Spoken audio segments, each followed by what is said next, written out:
বন্ধুসকল,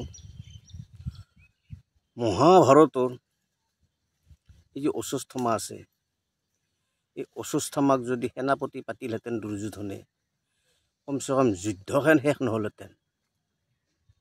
সেইটো ৰাজনীতি কৃষ্ণই আগতে কৰি থৈছিল, এতিয়া আগতে কৰি থৈছে।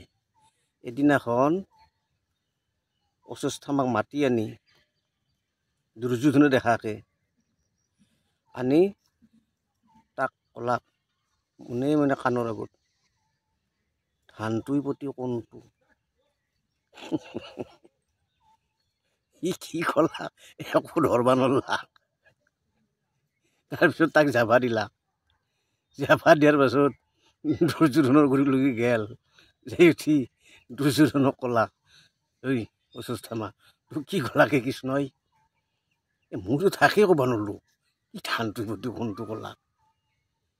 সি ভাবলাক আৰু চালা ই বদমাইছ, মোক কনাই আকৌ ইয়াক সেনাপতি পাতবা নৰা। গতিকে ইয়াক সেনাপতি নাপাতি ইচ্ছামৃত্যু ভীষ্মক পাতলাক সেনাপতি।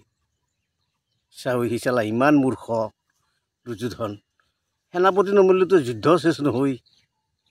গতিকে মূৰ্খ সি চালা, তাৰ মাথাত একো নাই ব্ৰেইনটো, সেইকাৰণে এই যুদ্ধ চেচ।